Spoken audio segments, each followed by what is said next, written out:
"We already divided everything," her husband announced coldly. "She wasn't invited for a reason." The lawyer adjusted his glasses and said quietly, "Sir, her name is the only one listed in the will." The entire room went completely silent. "Hi, my beautiful family, may the Almighty pour a light upon every woman so gentle and so powerful that no darkness can dim it. May He protect her steps, heal her hidden wounds, and crown her spirit with unbreakable courage. May her smile return even after the deepest sorrow, and may her heart always find hands that hold it with respect and tenderness. A woman is not just loved, she is deserved, honored, lifted, and cherished. And my beloved family, may your homes be filled with calm mornings, warm laughter, and blessings that arrive quietly but stay forever. May every day open new doors of success. May your health stay strong, and may your hearts never lose hope. You are not alone. God is with you and I am with you. If your heart is true like the video, if your love is real, right, I am with Mr. Peter." The air in the attorney's office tasted like expensive leather and lies. Nina Reed stood outside the heavy oak door, her hand resting on the brass handle, listening to the muffled voices inside. She could hear Stan's laugh, that sharp bark of entitlement that used to make her flinch. Now it just made her tired. She smoothed down the front of her blood-red suit, the color chosen with surgical precision, and pushed open the door. The conversation died instantly. Stan sat at the head of the long mahogany table like he owned it, which he probably thought he did. His girlfriend Amber perched on the chair beside him, all bleached hair and fake sympathy, dressed in black like she had any right to mourn. Stan's sister Patty occupied the opposite side, her expression twisted into that permanent sneer she reserved specifically for Nina. And there, in the corner, sat Dorothy Wagner, Stan's mother, her hands folded in her lap, her face pale as winter. "You have got to be kidding me," Stan said, his voice dripping with contempt. "Nobody invited her." Howard Finch, the attorney, glanced up from his papers. He was an older man with silver hair, and the kind of face that had seen everything twice. "Miss Reed is required to be present for this reading, Mr. Wagner." "Required?" Patty leaned forward, her jewelry clinking. "This is a family matter." She stopped being family the second she walked out. Nina moved to the empty chair at the far end of the table, her heels clicking against the hardwood floor. She said nothing. She had learned that silence was often the loudest weapon. "I walked out." Nina finally spoke, her voice so calm it could freeze water. "Is that the story we're telling now?" Stan's jaw tightened. "We're not doing this here. Howard, just get on with it. We already divided everything. The properties, the accounts, the shares. My father's estate has been settled among the actual family members. She wasn't included for a reason." Amber reached over and squeezed Stan's hand, her acrylic nails like little daggers. "This must be so hard for you, baby." Nina watched the performance with detached fascination. Amber had been the secretary before she became the mistress. She wondered if the girl understood yet that being the other woman was just an audition for being the next discarded wife. Howard adjusted his glasses, a gesture Nina recognized as his tell when something significant was about to happen. "Mr. Wagner, I'm afraid there's been a misunderstanding regarding your father's final wishes." "What misunderstanding?" Stan demanded. "I've seen the documents. Everything goes to the Wagner family. Mother gets the estate in Connecticut. Patty gets the art collection and the properties in Florida. I inherit the company, the primary residence, the investment portfolio. It's all been decided." "Those were preliminary discussions," Howard said carefully. "Your father made significant changes to his will several times before his passing. The final version, signed and notarized, supersedes all previous arrangements." Patty's eyes narrowed. "What kind of changes?" Howard opened a thick folder, pulled out a document, and slid it across the table toward Stan. "Everything has been left to a single beneficiary." The room went so quiet Nina could hear her own heartbeat. Stan picked up the document, his eyes scanning the pages, his face going from confusion to disbelief to rage in the span of seconds. "This is fake," he said flatly. "This has to be fake. My father would never—" The will was witnessed by 3 independent attorneys, accompanied by a full psychiatric evaluation confirming your father's complete mental competency, and recorded on video with a verbal declaration of his intentions. Howard's voice remained professional, but Nina detected the slightest hint of satisfaction. "Everything is legally sound and beyond contestation." "Who?" Stan's voice cracked. "Who gets everything?" Howard looked directly at Nina for the first time since the meeting began. "Miss Nina Reed is the sole beneficiary of the entire Wagner estate. The company, all properties, all financial assets, the complete portfolio, everything." The explosion was immediate. Stan lunged across the table, scattering papers everywhere. "You manipulated him. You manipulated a dying old man." "Agreed. Sit down, Mr. Wagner," Howard said sharply, "or I will have security escort you out." Patty was on her feet, her voice shrill. "This is fraud. We'll sue. We'll fight this in every court in the country." Amber burst into tears, though Nina noticed they were remarkably dry tears. "How could you do this to him? He loved his father." And only Dorothy remained silent, her hands still folded, her expression unreadable. Nina sat perfectly still through all of it, her face composed, her breathing even.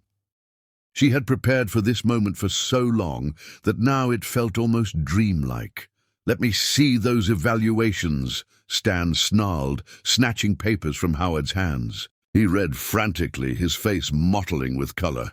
"This says he was of sound mind. It says he made these changes willingly. It says—" His voice trailed off as he reached the video testimony section. "There's a recording?" "Your father wanted there to be no doubt about his intentions," Howard replied. "Would you like to watch it?" "Yes," Patty snapped. "Play it right now." Howard set up a small screen and pressed play. The face that filled it made Nina's throat tighten despite herself. Harold Wagner looked thin and tired, but his eyes were sharp, his voice steady. "If you're watching this, I'm gone, and my son is probably having a fit," Harold said from the screen, and Nina saw Stan flinch. "Stan, you're my blood, but you're also the biggest disappointment of my life. You never worked for anything. You took credit for other people's effort. You married a brilliant woman and treated her like furniture. I watched you for 8 years, hoping you'd grow up, hoping you'd become the man I needed you to be. Instead, you got worse." "Dad," Stan whispered, like the recording could hear him, "everything you think you accomplished. Nina did it. Every deal, every strategy, every decision that saved our company from the mess I left it in. That was her. She came to work for me privately because she loved the work, not because she wanted my money. She never asked for anything. She just kept building, kept creating, kept saving us all while you played golf and chased women young enough to be your daughter." Amber made a small, wounded sound. Patty looked like she wanted to break something. "So I'm leaving her everything," Harold continued, "because she earned it, because she deserves it, because I want my son to finally understand what it feels like to lose everything while someone else takes credit." Harold's face softened slightly. "Nina, if you're watching this, thank you. You saved my legacy. Use it well." The screen went dark. The silence that followed was suffocating. Stan's hands were shaking. He was sick. He wasn't thinking clearly. "You must have—" "The psychiatric evaluation was performed by 3 separate doctors," Howard interrupted. "All confirmed his mental acuity was exceptional. He knew exactly what he was doing." "There has to be a way to contest this," Patty said desperately. "Mental duress, undue influence, something. You can certainly try," Howard said mildly. "But I should warn you that contesting the will requires significant legal fees. And based on this document, none of you have access to the Wagner fortune to pay for such representation." Nina finally spoke. "You can stop performing now. All of you." Every eye turned to her. "You've known for months that I was coming to this reading," Nina continued, her voice steady. "Howard sent the notices. You knew I would be here, and you put on this little show anyway. The divided estate, the smug certainty, the outrage. Very theatrical. You manipulative.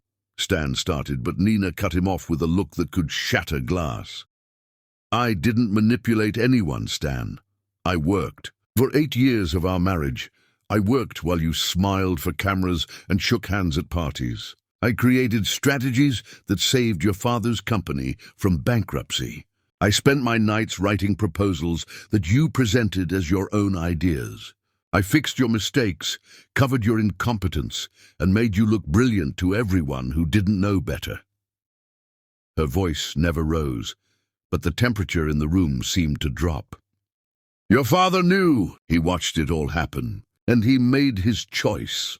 Amber, trying to seem relevant, spoke up in a trembling voice. But we're practically family now. Stan and I are building a life together. Doesn't that count for something? Nina turned her gaze to the girl, and the look she gave her was so withering that Amber actually shrank back in her chair. Family requires a marriage certificate, Nina said softly. Not a collection of hotel room receipts, Patty gasped. Stan went rigid. Even Howard coughed to hide what might have been a laugh. The reading is complete, Howard announced, gathering his papers. Miss Reed, I'll need to schedule several meetings to go over the transfer of assets. The process will take some time, given the complexity of the estate. Nina stood, smoothing her jacket. I'm available whenever you need me, Howard. Clear your afternoon. We have a lot to discuss. She walked toward the door, her hand on the handle, when Stan's voice stopped her. You'll never get away with this. Nina looked back over her shoulder. Stan stood there, all his polish stripped away, just a man who suddenly realized he had nothing left to fall back on. No safety net, no family fortune, no brilliant wife to clean up his messes. I already have, Nina said simply, and she walked out into the hallway, closing the door on 8 years of being invisible. Behind her she heard the shouting start again, but it was distant now, inconsequential. Nina walked to the elevator, pressed the button, and waited. When the doors slid open, she stepped inside and finally allowed herself one small, private smile. The real work was just beginning. But for the first time in longer than she could remember, Nina Reed was about to do that work for herself, answering to no one, owing nothing to anyone except the man who had seen her worth when his own son was blind. The elevator descended, carrying her down toward a future she had earned with every sleepless night, every stolen idea, every moment of being treated like she didn't matter. Harold Wagner had given her more than money. He had given her the chance to finally show the world exactly who she was, and she intended to make them all remember her name. Chapter 2. The Empire She Built in Shadows. Nina had never told anyone the whole truth about her life before Stan Wagner. She kept it locked away like something dangerous, something that might shatter the careful image she had constructed. But sitting in Howard's office the day after the will reading, watching him lay out the full scope of what she now owned, Nina found herself remembering the girl she used to be. That girl had nothing, not in the romantic, overcome adversity way people like to tell stories about, but in the brutal, visceral way that hunger feels at 3 in the morning when you're 13 and there's no food in the house and won't be for days. Nina had grown up in foster care after her parents died in a car accident. She bounced between 6 different homes before she aged out of the system, each one worse than the last. One family used the state money for drugs. Another locked the refrigerator and counted slices of bread. A third simply ignored her existence entirely. She learned to be invisible because invisible meant safe. She put herself through community college, working overnight shifts at a gas station, a diner, and cleaning offices downtown. She slept 4 hours a night and studied in the bathroom stalls during her breaks. She graduated with honors and a scholarship to a real university, the kind with ivy and history and people who had never missed a meal in their lives. That's where she learned to pretend she belonged. Stan had been at a networking event her professor insisted she attend. Nina wore a borrowed dress and practiced her smile in the mirror for an hour beforehand. Stan approached her at the open bar, all charm and expensive cologne, and told her she was the most interesting person in the room. She believed him because she was 26 and exhausted and desperate to believe that someone saw past the carefully constructed facade to the brilliant, terrified woman underneath. They married fast. Too fast. But Stan seemed so certain, so steady, and Nina thought maybe this was what security felt like. She was wrong. Harold didn't have everything perfectly documented, Howard said quietly, pulling Nina back to the present. He tried, but he was also dying and running out of time. Some of his records are incomplete. Some of the evidence he gathered about Stan's embezzlement has gaps. It's not the airtight case I wish it was. Nina felt something cold settle in her stomach. What does that mean? It means we have enough to prove you earned your position as his consultant. We have enough to show the will was legitimate. But Stan's theft? That's going to require more work. Harold suspected his son was stealing, but he died before he could gather everything we'd need for prosecution. Howard met her eyes. You're going to have to do that work yourself. If you want Stan held accountable, it's going to be on you to build the case. Nina absorbed this information. Harold hadn't left her a perfect weapon. He had left her a starting point, and the rest was up to her. Somehow that felt more honest, more real. Tell me about the consulting work, Howard said gently. When did Harold approach you? Nina leaned back in her chair, the memory washing over her. 2 years into my marriage. I was at a company dinner, and Stan was giving a presentation about expanding into international markets. He was using my research, my contacts, my entire strategy framework. But he kept getting the details wrong, mixing up countries, confusing regulatory requirements, making promises we couldn't keep. She smiled without humor. I was sitting at a table with Harold. He leaned over and whispered, "That's your work, isn't it?" I almost choked on my wine. What did you say? Nothing. What could I say? But he knew. Harold asked me to meet him for coffee the next week. He said he wanted to discuss something confidential. I thought I was being fired or accused of something. Instead, he offered me a job. Howard nodded, making notes. The consulting contract.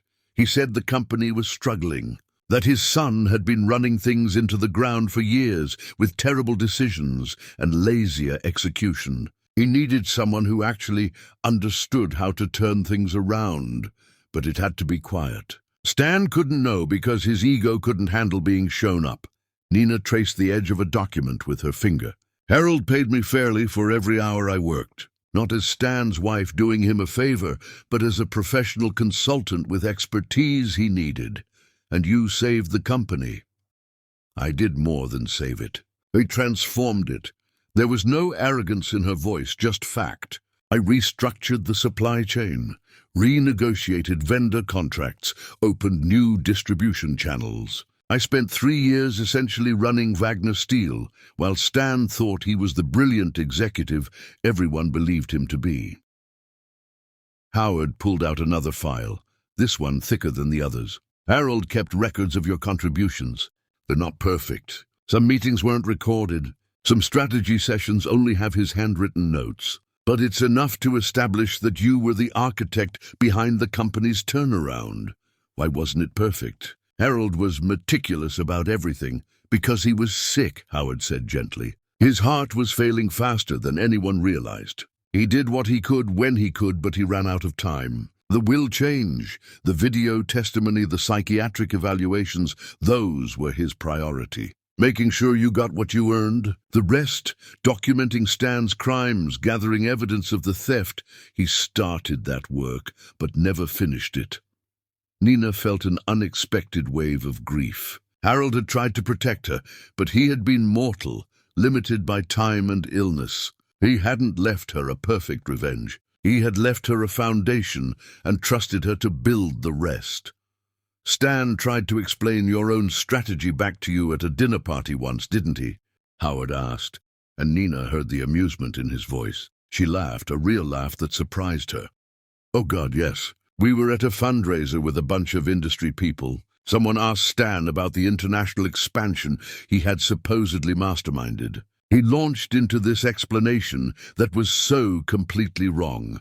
I wanted to sink through the floor. He mixed up which markets we had entered, confused the timeline, and somehow turned a brilliant move into what sounded like a lucky accident. What did you do? I smiled and nodded like the supportive wife I was supposed to be. Then I went to the bathroom and called Harold to give him the correct information before Stan's version spread and damaged our actual partnerships. She shook her head. The man I was sitting next to leaned over afterward and said Stan was lucky to have such a smart team behind him. I said yes, very lucky. Howard chuckled. Harold told me about that night. He said that was the moment he decided you deserved everything, and Stan deserved to learn what failure felt like. Nina turned back from the window. I'm not a vengeful person, Howard. I didn't want Stan to suffer. I just wanted him to stop taking credit for my life.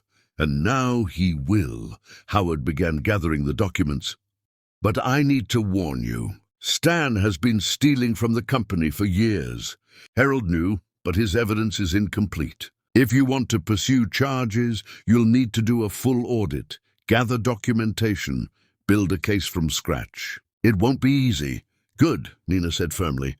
If I'm going to do this, I want to do it right. Not because Harold handed me everything, but because I fought for it myself. Walking out of Howard's office, Nina felt the full weight of what she had inherited pressing down on her. This wasn't just money or property. This was responsibility. This was Harold's entire life's work, placed in her hands because he believed she could carry it forward. But he hadn't made it easy. He had given her tools and trusted her to finish what he started. She wouldn't let him down. She had spent 8 years being the invisible architect of someone else's success. Now she would build her own legacy, with her own name attached to every brick and beam. And if the path wasn't perfectly paved, if she had to fight for every inch of ground, that just meant the victory would be truly hers. Nina Reed was done being anyone's ghost. Chapter 3. The Unraveling. The board meeting started exactly on time, which Stan would have known was unusual if he had ever actually attended one with his full attention. Nina sat at the head of the conference table in Harold's old chair, a position that felt both terrifying and absolutely right. The board members filed in, some curious, some concerned, all of them wondering what this emergency meeting was about. Stan arrived last, looking smug and unbothered, clearly thinking this was some formality he had to endure before everything went back to normal. He didn't even glance at Nina as he took his usual seat. "Thank you all for coming on short notice," Nina began, her voice clear and steady. "I'm sure you're all aware by now that Harold Wagner's will named me as the sole beneficiary of his estate, including his majority ownership of Wagner Steel." Stan's head snapped toward her, finally noticing where she was sitting. His eyes narrowed. "As the new majority shareholder and owner, I'm assuming the position of Chief Executive Officer effective immediately," Nina continued. "I want to assure everyone that this transition will be smooth. The company's projects will continue without interruption. No one's position is threatened, except where performance or ethics warrant review." Douglas Pemberton, the Chief Financial Officer, leaned forward. He was an older gentleman with kind eyes and a reputation for brutal honesty. "Miss Reed, with all due respect, many of us are unfamiliar with your qualifications for this role." "Of course," Nina said smoothly. She pulled up a presentation on the screen behind her. "For the past 8 years, I've been working as a private strategic consultant for Harold Wagner. Every major decision this company has made during that time came from our collaboration." She clicked through slides showing strategies, implementations, results. The board members leaned in, recognition dawning on several faces. "The supply chain restructuring that saved us millions? Mine. The international expansion into Asian markets? Mine. The sustainability initiatives that improved our public image and reduced costs. Also mine, Nina paused, letting that sink in. Harold documented everything. Every strategy session, every late-night call, every crisis I helped him navigate. I didn't do this work for recognition.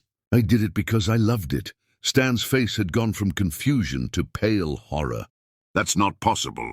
Those were my initiatives. I presented those plans to the board. You presented my plans, Nina corrected calmly. Plans I created and gave to Harold, who then watched you claim them as your own. The board can review the timestamp documentation if there's any doubt. Douglas was nodding slowly. That actually explains a lot.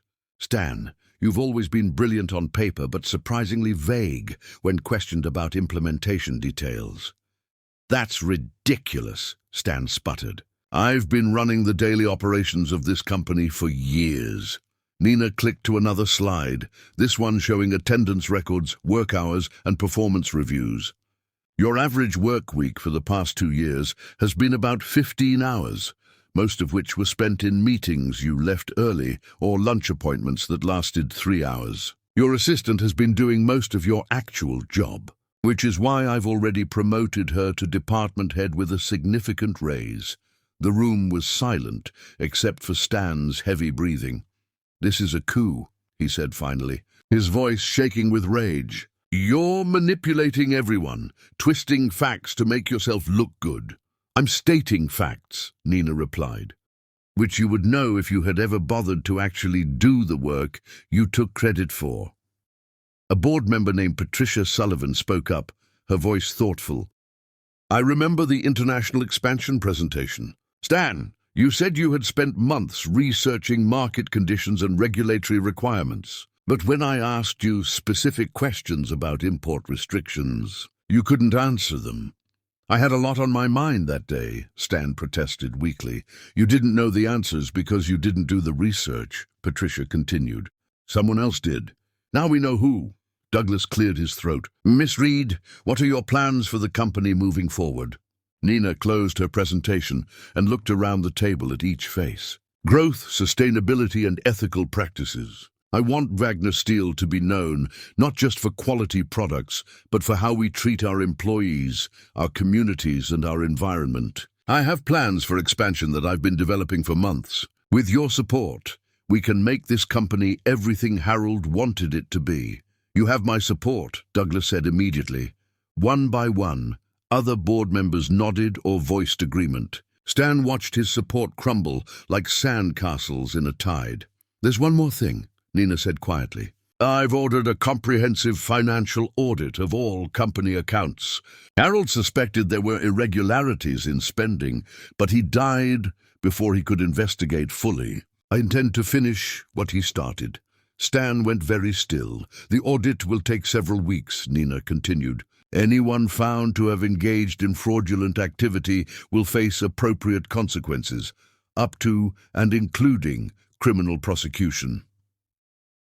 You can't do this, Stan said, but his voice had lost all its power. You can't just destroy me. I'm not destroying you, Stan. I'm protecting this company and everyone who depends on it. Nina stood, signaling the meeting's end. Your employment with Wagner Steel is terminated effective immediately. Security will escort you from the building. You have 1 hour to collect your personal belongings under supervision. Stan lunged to his feet, his chair crashing backward. My father built this company. You're nothing but a gold-digging. Your father built this company, and I saved it while you drove it toward bankruptcy, Nina interrupted, her voice cold as winter. I have 8 years of documentation proving every word I've said. Would you like me to continue, or would you like to leave with what little dignity you have left? Stan's mouth opened and closed, but no words came out. Finally, he turned and stormed from the room, slamming the door hard enough to rattle the windows. The remaining board members sat in stunned silence. Well, Douglas said finally, and Nina heard the hint of a smile in his voice. That was overdue by about 8 years. Patricia laughed, breaking the tension. Harold used to tell me his son was going to learn a hard lesson someday. I guess today was that day. Nina sank back into her chair, adrenaline still pumping through her veins. She had done it. She had stepped out of the shadows and claimed her own work, her own achievement, her own worth. Later that afternoon, Nina's phone buzzed with a notification. She glanced at the screen and saw Amber's Instagram story. The girl had posted a tearful video about how she was going through such a difficult time and needed to focus on her own journey and self-care. And she was so grateful for the experience of being with Stan, but it was time to move forward separately. Nina almost laughed. Amber had dumped Stan via social media, probably the moment she realized he was broke and facing an uncertain future. Her assistant knocked on the office door. "Miss Reed, there's someone here to see you. She says she's Stan's mother." Nina's stomach tightened, but she nodded. "Send her in." Dorothy Wagner entered, looking smaller than Nina remembered, her shoulders curved inward like she was trying to take up less space. She stood in the doorway, hands clasped in front of her, and Nina saw tears on her cheeks. "I'm sorry," Dorothy whispered. "I'm so sorry for everything. Please, sit down," Nina said gently, and the older woman did. They sat in silence for a moment before Dorothy spoke again. "Harold told me about changing the will. He told me everything you had done for the company, for Stan, for all of us. I supported his decision completely. You did. Nina, I watched my son treat you like you were decoration. I watched him take everything you gave and act like it was his brilliance. I watched you grow smaller and smaller in that house while he took up more and more space." Dorothy's voice broke. "I should have said something. I should have protected you. I didn't, and I will regret that for the rest of my life." Nina felt her own eyes burning. "It wasn't your responsibility to fix your son, maybe not. But it was my responsibility to be kind to the woman who kept my family's legacy from crumbling. You were more of a daughter to me than Patty ever was, even if I was too much of a coward to say so out loud." Dorothy reached across the desk and took Nina's hand.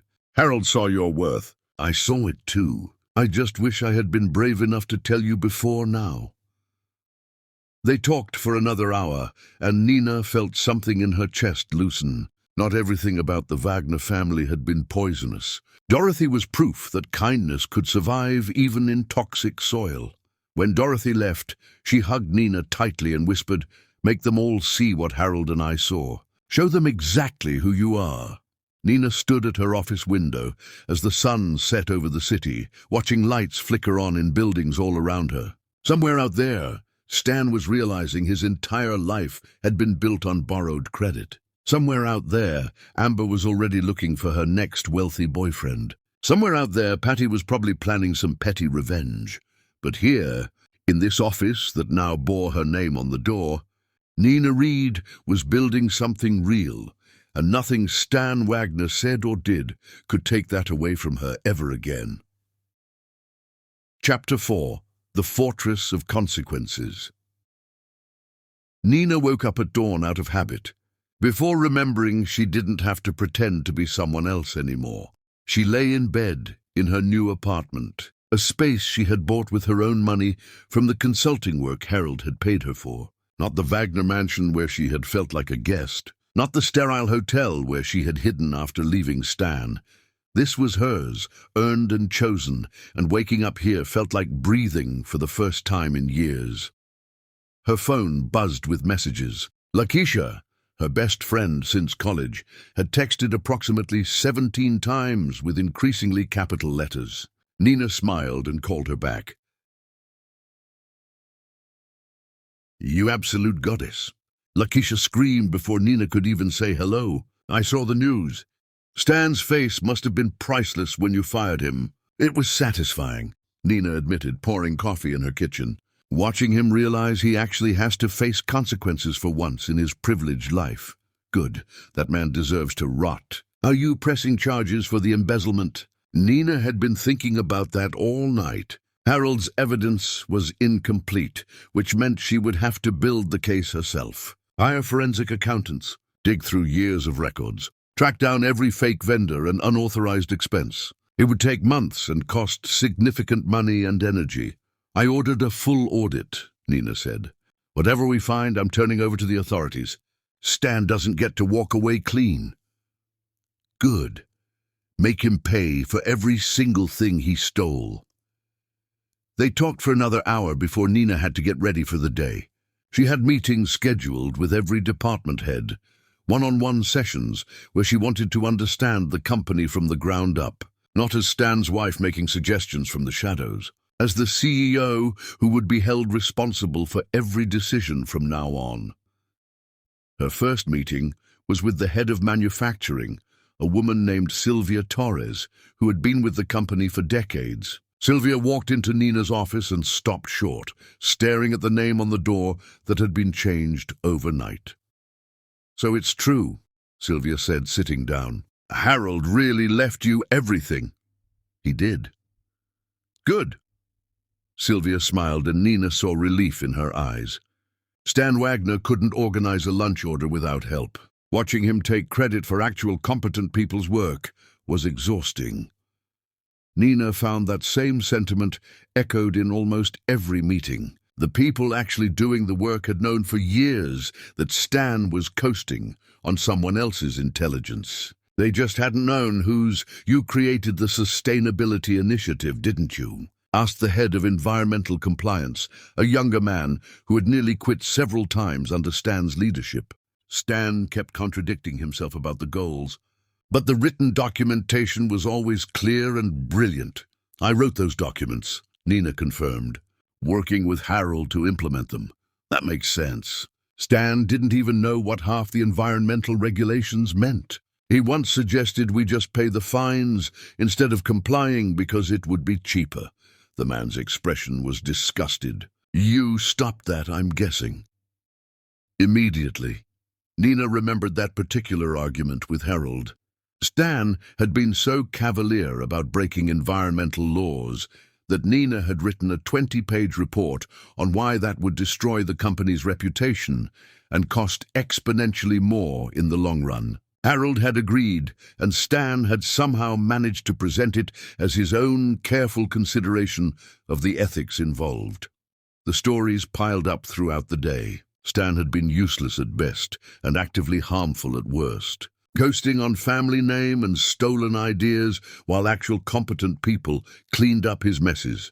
By the end of the week, Nina had restructured 3 departments, promoted 5 people who deserved it, and started implementing changes she had been planning for months in her mind. The work was exhausting and exhilarating, and for the first time in her life, Nina felt like she was using every bit of her intelligence without having to hide it.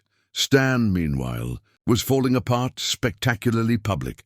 Nina heard through office gossip that he had been escorted from the building by security while yelling about lawsuits and betrayal. Someone had filmed it and posted it online, and the video had gone viral. Watching a wealthy, entitled man have a meltdown because he finally faced consequences was apparently very entertaining to people. Then the audit results started coming in. Nina was in a meeting when Douglas knocked urgently. "You need to see this," he said, pulling up financial reports on the conference room screen. Fake vendor contracts paying into shell companies. Unauthorized bonuses Stan had approved for himself. Personal expenses charged to company accounts. The numbers grew larger every day as the forensic accountants dug deeper. "How much total?" Nina asked quietly. "So far, nearly $4 million over 5 years. And we're not done investigating yet." Douglas looked sick. Harold suspected this, but I don't think even he knew the full extent. Nina felt cold rage settle in her bones. Stan hadn't just taken credit for her work. He had actively stolen from the company, from the employees whose livelihoods depended on Wagner Steel being financially sound. He had stolen from his father's legacy while Harold lay dying. "Compile everything," Nina said firmly. "I want documentation of every transaction, every fake contract, every fraudulent expense. Then we turn it all over to the district attorney." Douglas nodded. "This will destroy him. He'll go to prison." "He destroyed himself," Nina corrected. "We're just making sure he can't hurt anyone else." But Stan wasn't done making scenes. He showed up at Wagner Steel headquarters 2 days after the audit results started leaking, somehow getting past building security and making it to Nina's floor. She heard the commotion before she saw him, his voice echoing down the hallway as he shouted her name. Nina stepped out of her office, and security was already there, trying to escort him toward the elevators. Stan looked terrible. His expensive suit was wrinkled, his hair uncombed, his eyes wild.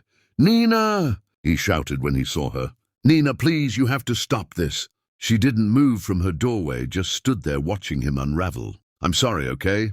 I'm sorry for everything. For Amber, for taking credit for all of it. Just make this go away." His voice cracked. "I can't go to prison. Do you understand? I can't survive that." Nina felt nothing. No satisfaction, no pity, nothing at all. "Stan, I gave the evidence to the district attorney because you committed crimes.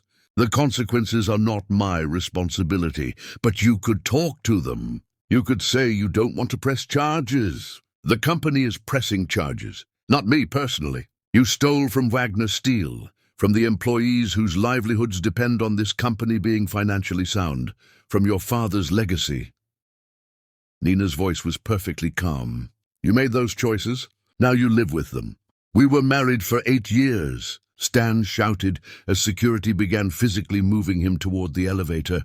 "That has to mean something." "It meant everything to me once," Nina said quietly. "Then I came home early from a trip and found you in our bed with Amber. Do you remember that day, Stan? Do you remember how you looked at me? Not guilty, not ashamed, just annoyed that I interrupted." Stan's face went pale. The security guards paused, looking between them. "You asked me why I was home early," Nina continued, her voice deadly soft. "Like that was the problem. Not that you were cheating in our home, not that you had betrayed every promise you made, but that I had the audacity to see it."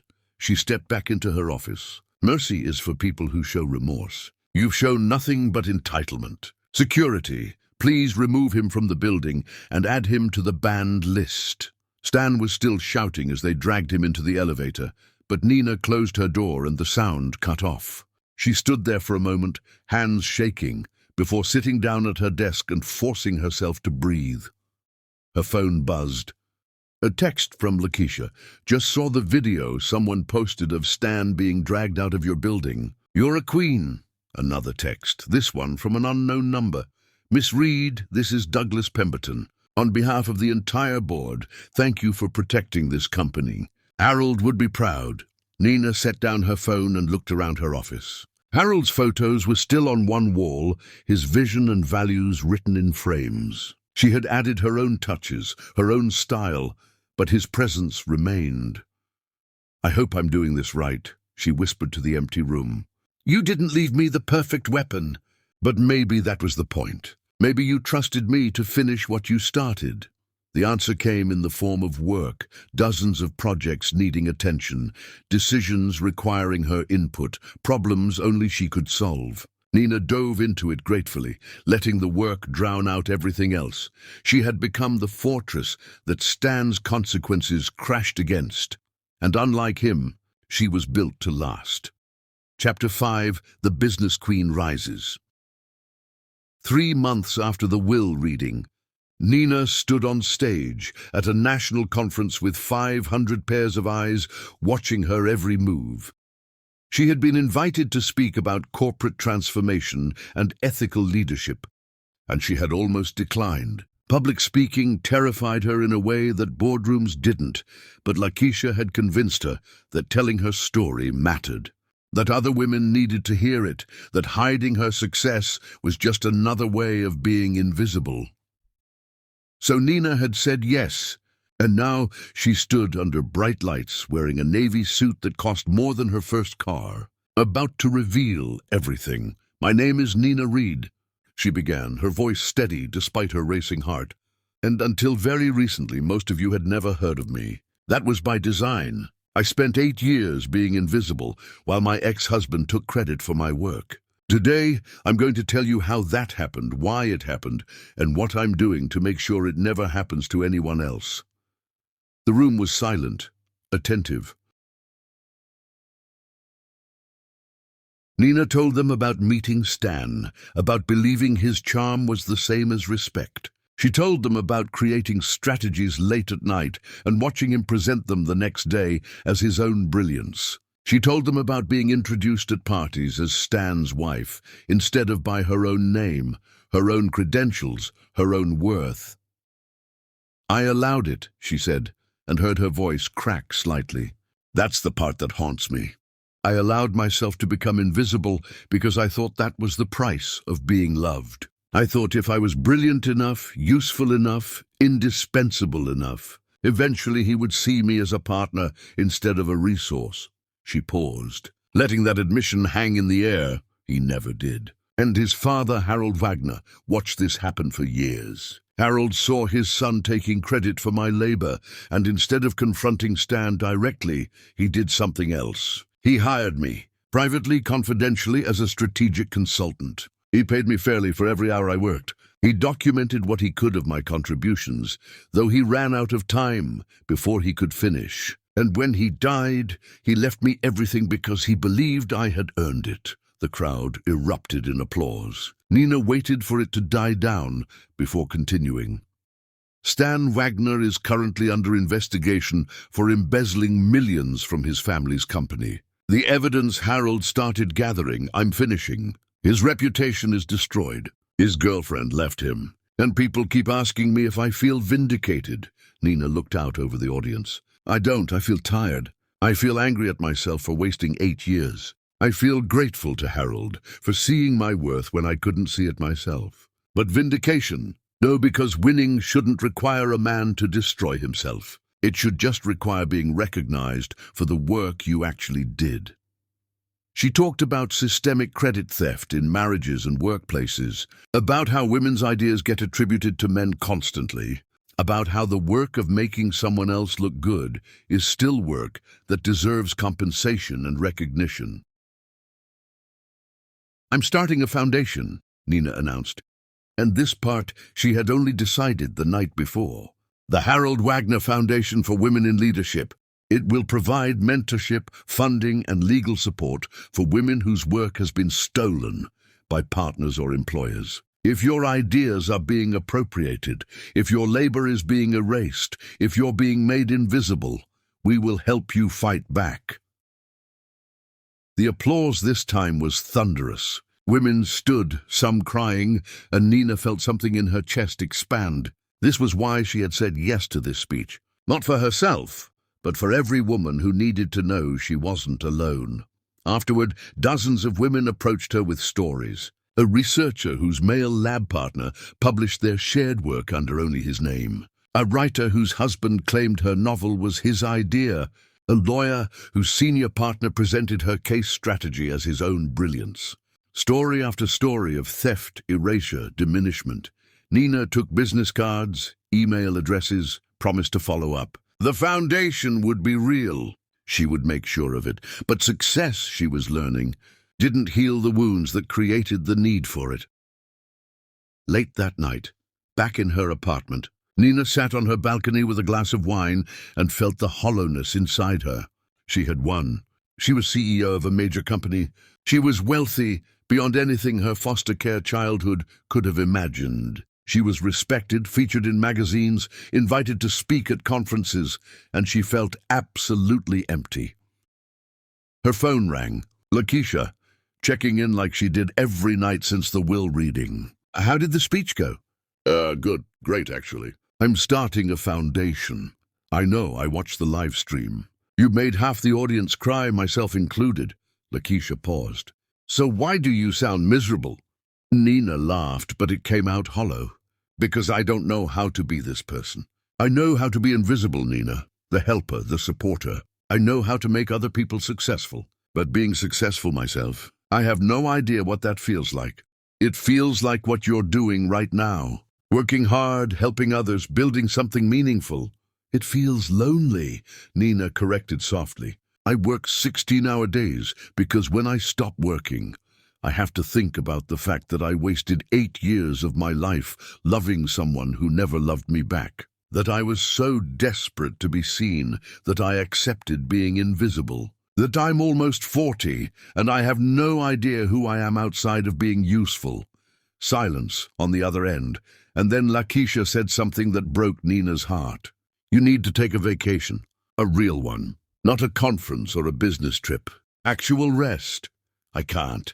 The company will survive 2 weeks without you. Lakeisha interrupted firmly. You have an excellent executive team. Delegate, trust them. And go somewhere you can remember you're a human being, not a revenge robot. Nina wanted to argue, but Lakeisha was right. She was running herself into the ground, using work to avoid feeling anything real. Where would I even go? Somewhere with no internet, no cell service, no way for you to obsess over quarterly reports. Somewhere you can breathe. Lakeisha's voice gentled.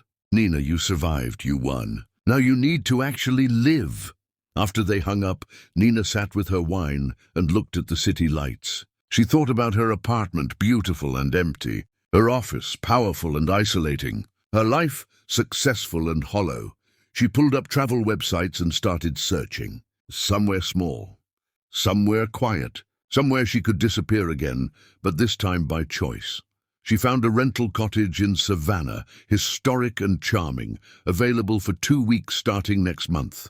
The photos showed a front porch with rocking chairs, a garden overgrown with flowers, windows that looked out on tree-lined streets. Nina booked it before she could talk herself out of it. Then she called her assistant and told her to clear her calendar. She was taking 2 weeks off, unreachable except for genuine emergencies. Her team could handle everything else. The assistant sounded shocked but pleased. Miss Reed, that's wonderful. You deserve a break. Did she deserve it? Nina wasn't sure, but she needed it, which maybe was the same thing. 3 weeks later, Nina pulled up to the cottage in Savannah with a single suitcase and a desperate hope that she could figure out how to be happy somewhere in this new life she had built. The cottage was perfect, exactly what the photos promised. Nina unpacked slowly, then sat on the front porch with iced tea and watched the sunset paint the sky. For the first time in months, she felt herself relax. Tomorrow, she would explore. She would walk through parks and visit galleries and eat good food. She would remember what it felt like to exist without performing, without strategizing, without proving her worth every single second. Tonight, she would just sit here and breathe. The business queen had risen, conquered, and transformed everything she touched. Now, she needed to remember how to be just Nina again. Chapter 6. The Unexpected Connection. Nina woke to the sound of birds and sunlight streaming through gauzy curtains, and for a confused moment, she had no idea where she was. Then she remembered Savannah, vacation, permission to exist without agenda. She spent the first few days doing nothing of consequence. She walked through Forsyth Park and let herself get lost in the historic district. She ate beignets for breakfast and shrimp and grits for lunch. She browsed antique shops without checking her phone every 5 minutes. She sat in a coffee shop and read a novel for pleasure instead of industry reports. It felt strange and wonderful, and occasionally terrifying when her mind went quiet enough for old thoughts to surface. On her 4th evening, she noticed a flyer at the coffee shop, advertising a local art exhibition at a community center. The featured artist was someone named Isaiah Holloway, described as a sculptor and woodworker who created pieces from reclaimed materials. The exhibition was tonight. Nina went because she had nothing else to do and art sounded peaceful. The community center was small and warm, filled with local families and older couples. The artwork displayed throughout the space made Nina stop in her tracks. Sculptures made from driftwood and metal, pieces that looked both ancient and modern, organic forms that seemed to grow rather than be built. She found herself standing in front of a sculpture of a woman made entirely from twisted oak branches. Her arms raised toward the sky, her face tilted back like she was drinking sunlight. The piece was called Emergence, and Nina felt something in her chest constrict looking at it. She's fighting her way out, a voice said beside her, and Nina turned to see a man watching the sculpture with the same intensity she felt. Out of the ground, out of the dark, out of everything, trying to keep her contained. The man was tall, with dark skin, graying temples, and hands that looked like they knew how to build things. He wore jeans and a simple button-down shirt, nothing expensive, nothing designed to impress. His presence was quiet, but solid, like deep water. "It's beautiful," Nina said, and meant it. "Thank you." He smiled, and it reached his eyes. "I'm Isaiah. I made her." Nina felt her cheeks warm. "Oh, I'm sorry. I didn't realize you were the artist." "Don't apologize. I like watching people react to the work before they know I'm watching." He tilted his head, studying Nina with open curiosity. "What do you see in her?" "Strength," Nina answered immediately, "and exhaustion. Like Emergence takes everything she has, but she's doing it anyway because staying underground would kill her." Isaiah's expression shifted, something like recognition crossing his face. "That's exactly what I was trying to capture. Most people just say it's pretty." "It's not pretty," Nina said firmly. "It's powerful. There's a difference."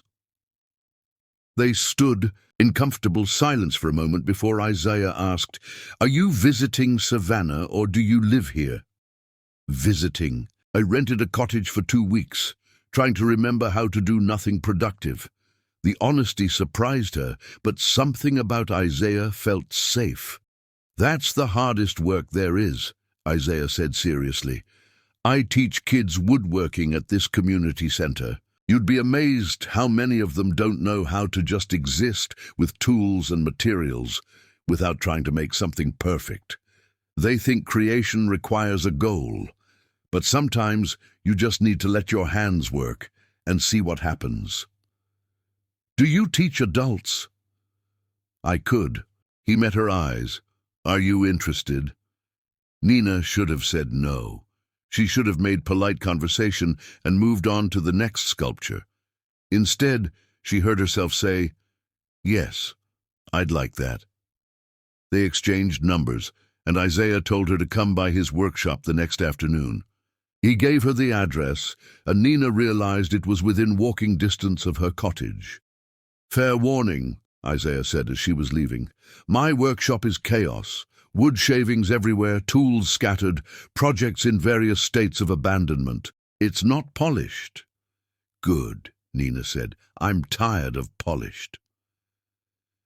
She walked back to the cottage, feeling lighter than she had in months, though she couldn't explain why. Isaiah was a stranger.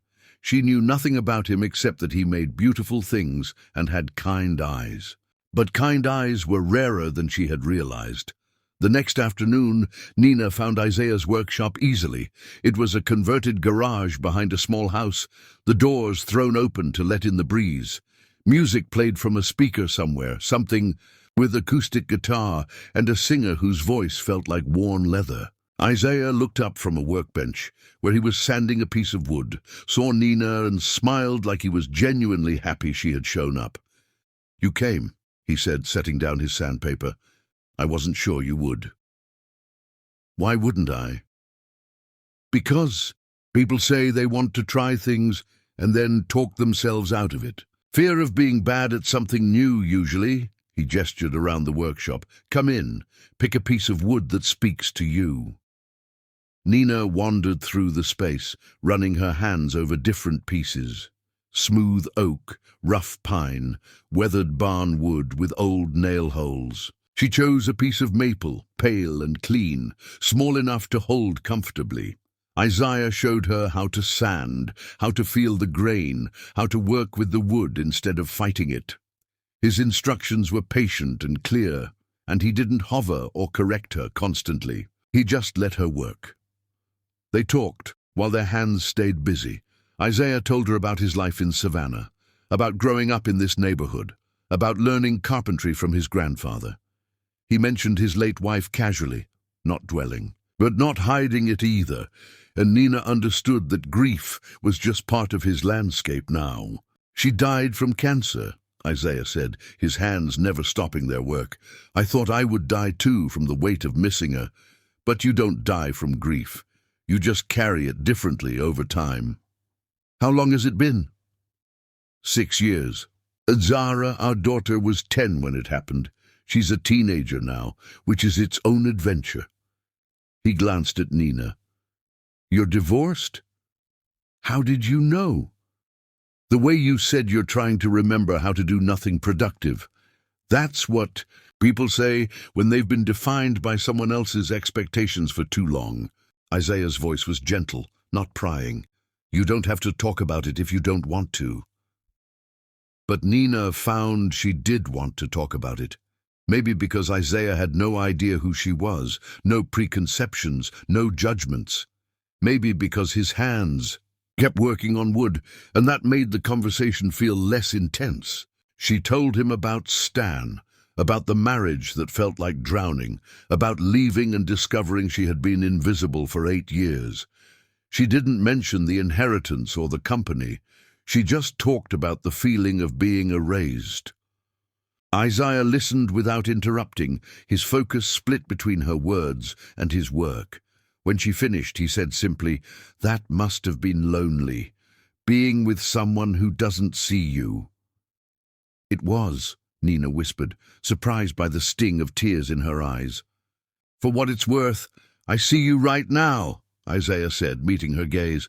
"Someone who's tired and strong and trying to figure out who she is outside of what she can do for other people. That's brave work." Nina had to look away because the kindness in his voice was almost unbearable. They worked in silence for a while, and it wasn't uncomfortable.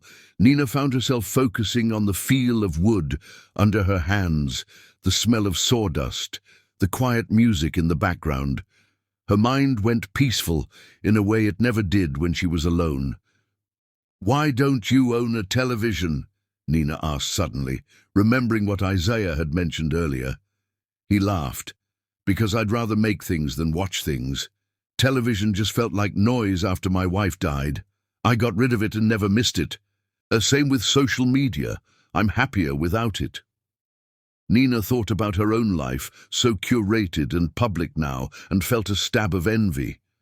Isaiah lived here in Savannah, made art, taught kids, existed in the world without performing for it. "That sounds peaceful," she said quietly. "It is. Sometimes too peaceful, but mostly just right." He set down his wood and stretched. "You want to get dinner?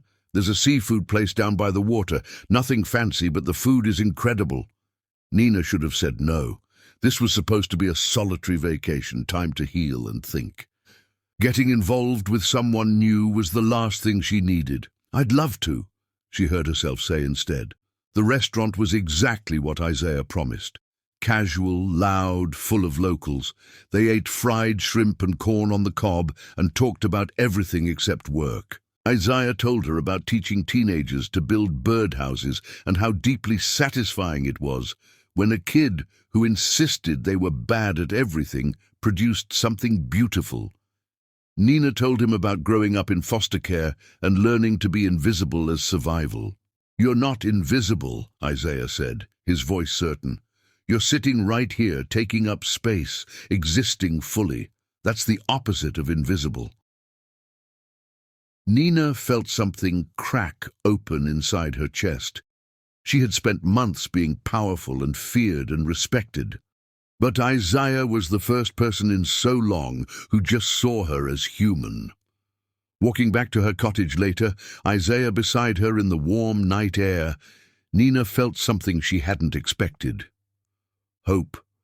Not hope that Isaiah would fix her, or save her, or complete her. Just hope that maybe, possibly, she could learn to be loved for exactly who she was, instead of what she could provide.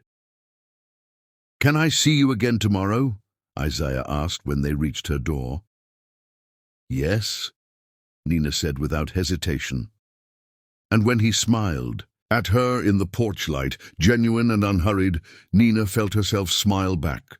Chapter 7. The past refuses to stay buried. Nina stayed in Savannah for her full 2 weeks, and Isaiah became part of every day. They fell into an easy rhythm. Mornings Nina spent alone, reading or walking, remembering how to be still.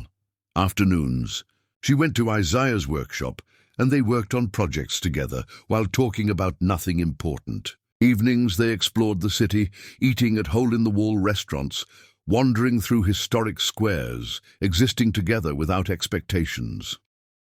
Isaiah never pushed.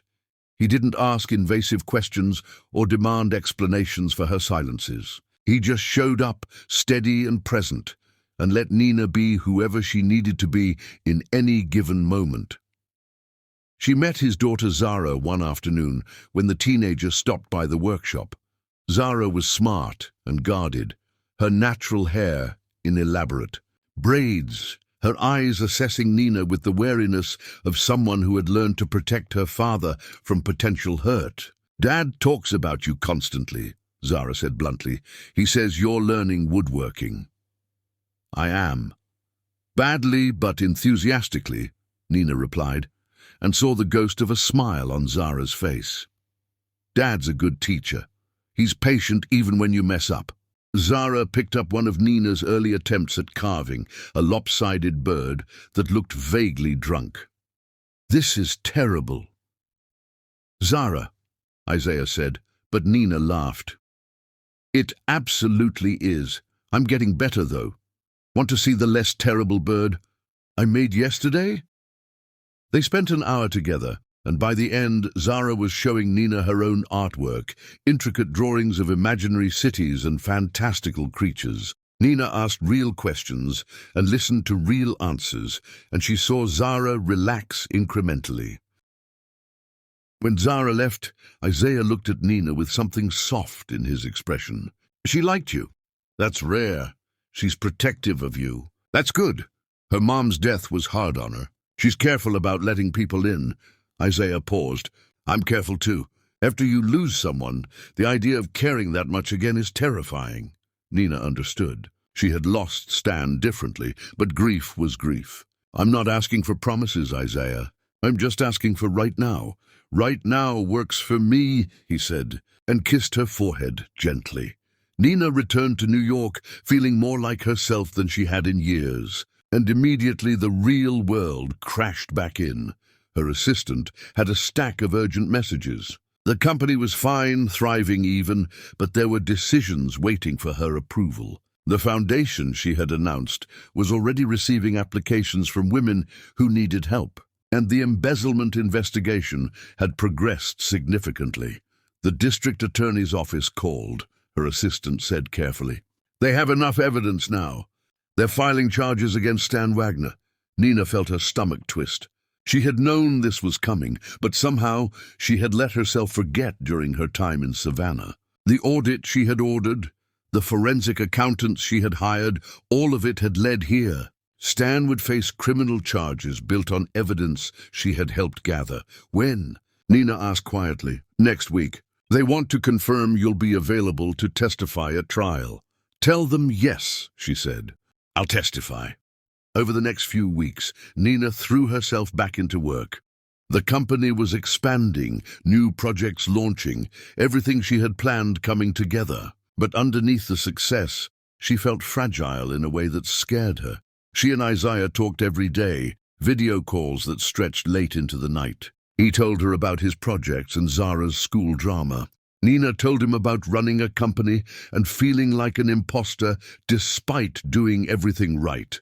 "You're not an imposter," Isaiah said firmly. "You earned everything you have. You worked for it. That work counts even if someone tried to steal credit. What if I only know how to be good at working? What if that's all I am? Then you figure out who else you want to be. That's allowed, Nina. You're allowed to grow and change and want different things." His face on the screen was so steady, so certain. "You don't have to be perfect.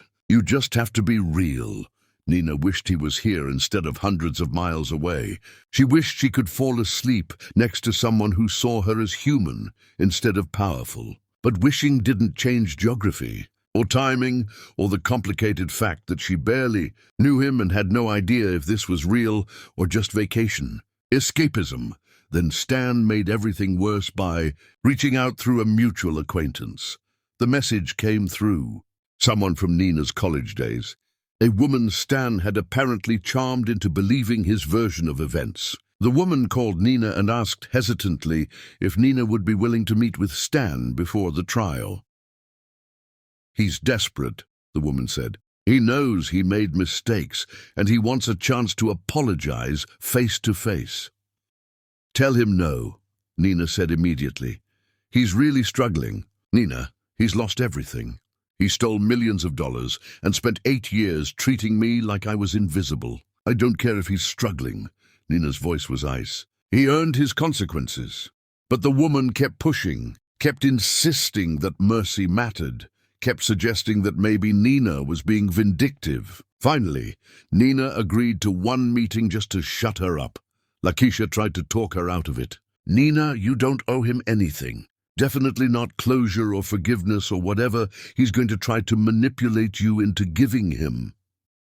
"I know, but I need to see him one more time. I need to confirm that what I remember is real, that I'm not exaggerating how bad it was."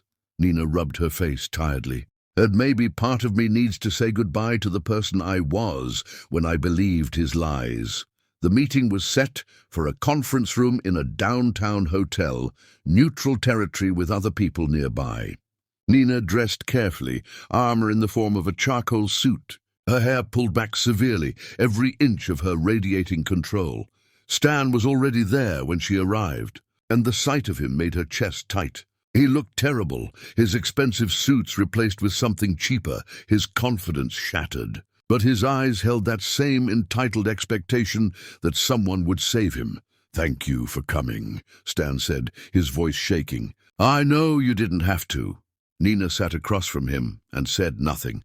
Stan launched into what was clearly a rehearsed speech. He was sorry. He had been overwhelmed by his father's expectations. He hadn't known how to handle the pressure. Amber had been a mistake born from confusion. He had always loved Nina deep down, and he regretted everything. Nina listened to all of it with a blank expression, waiting for one thing, waiting for him to take actual responsibility without excuses. He never did. Every apology came with a justification. Every admission came with a deflection. Stan was sorry he hurt her, but also the company was complicated. He regretted taking credit, but also he had been under tremendous pressure. He wished things had gone differently, but also Nina had to understand his position. When he finally stopped talking, Nina leaned forward slightly. "Do you remember the day I came home early and found you with Amber in our bed?" she asked quietly. Stan flinched. "Nina, do you remember what you said to me?" "Not sorry. Not an apology. You asked me why I was home early. Like that was the problem." Nina's voice never rose, but the temperature in the room dropped. "That was the moment I understood that you would never see me as anything but an inconvenience. I was useful when I made you look good, and invisible when you wanted to do what you wanted. I was confused. I didn't—" "You weren't confused, Stan. You were entitled. You believed you deserved my work and your father's money, and Amber's attention and my silence all at the same time." Nina stood. "You didn't come here to apologize. You came here to see if I would save you one more time. The answer is no. But I could go to prison. Do you understand that? I could lose years of my life. You stole millions of dollars from a company that employed hundreds of people whose families depended on those jobs. You absolutely should lose years of your life. That's called consequences." Nina picked up her bag. "I hope prison teaches you what I spent 8 years trying to teach you. That your actions matter and other people are real." Stan's face twisted with rage. "You should be grateful I married you at all. You were nobody from nowhere, and I gave you access to everything." There it was, the real Stan, the one who had always been hiding under the charm. Nina looked at him for a long moment, feeling absolutely nothing. "I built the world you inherited, Stan. I saved the company you were destroying. Your father knew it. The board knows it. History will know it. You were the nobody. You just had a famous last name to hide behind." She walked to the door, and Stan's voice followed her. You'll never find anyone better than me. You're too old, too difficult, too... Nina closed the door on whatever he was going to say next. In the hotel lobby, she sat down on a bench and let herself shake. Not from fear or sadness, but from relief. She had needed that meeting to confirm what she already knew. Stan was exactly who she remembered. Entitled, manipulative, incapable of genuine remorse. And she was free of him. Her phone rang. "Isaiah, how are you?" he asked, his voice warm and concerned. "I just proved to myself that leaving Stan was the best decision I ever made," Nina said, and felt herself smile. "Can we talk tonight? I need to hear your voice." "Always," Isaiah said simply. Nina walked out of the hotel into the bright afternoon, and the sun felt warmer than it had in months. Chapter 8. Building Something Real. The video of Stan being escorted from the hotel while screaming at Nina went viral within hours. Someone in the lobby had filmed it, and the internet immediately made Stan a cautionary tale about wealthy men facing consequences. The comments were brutal and satisfying, though Nina tried not to read them. She had more important things to focus on than Stan's public humiliation. The trial was approaching, and Nina prepared her testimony with her lawyers. She would have to detail every embezzlement, every fake contract, every instance of theft. The evidence was overwhelming, but Stan's lawyers were trying every tactic they could think of to discredit her. "They're going to paint you as vindictive," her attorney warned. "A bitter ex-wife who wants revenge." "Let them try," Nina said calmly. "The evidence speaks for itself."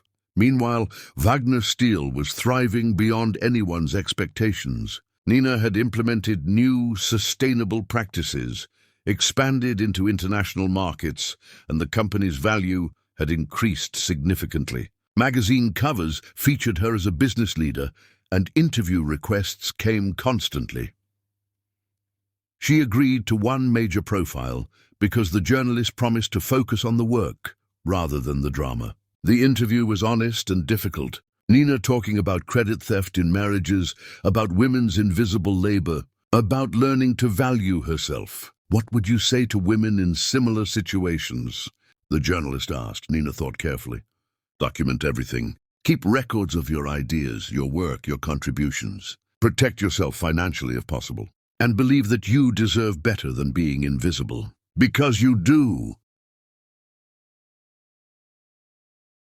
The article went viral, shared by thousands of women who saw their own stories reflected.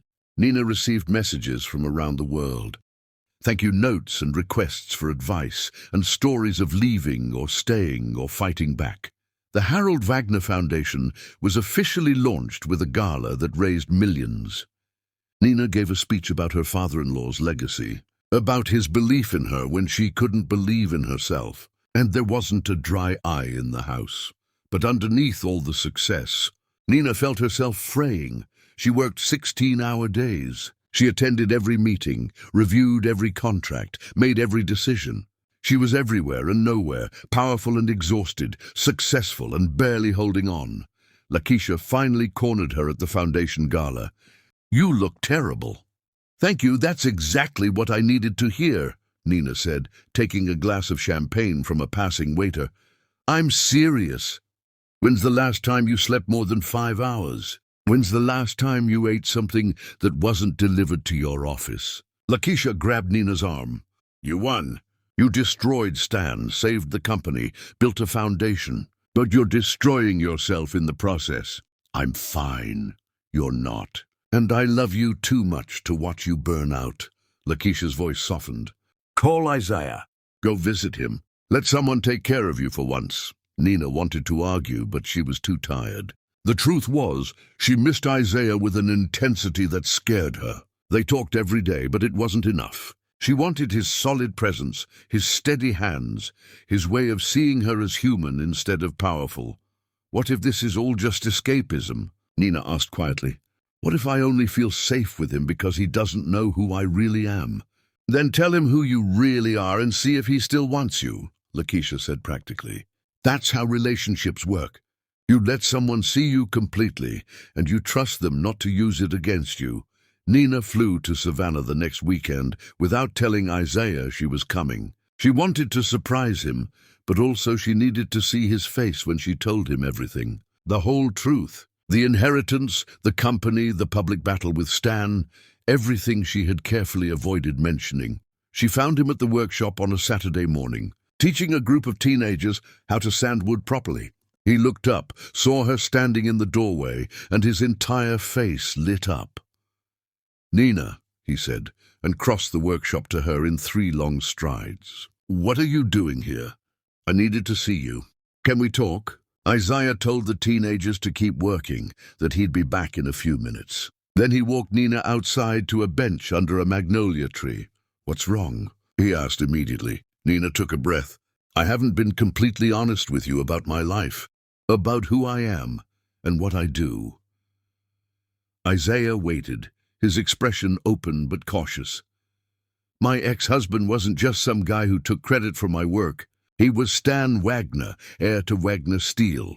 His father left me the entire company when he died because I had been working for him secretly for years, saving the business. I'm the CEO now. I own everything." Nina watched Isaiah's face carefully. "I'm also very public because Stan was charged with embezzlement, and there was this whole scandal. I've been on magazine covers and news programs. I started a foundation. I'm not just some woman recovering from a bad marriage. I'm kind of famous in certain circles." Isaiah sat back, processing this. Okay. That's it? What do you want me to say?" He looked genuinely confused. "That I'm intimidated? That this changes how I see you?" "Doesn't it?" "Nina, I fell for the woman who stood in front of my sculpture and saw strength and exhaustion. The woman who was terrible at carving birds but kept trying anyway. The woman who talked to my daughter like she was a person instead of an obstacle."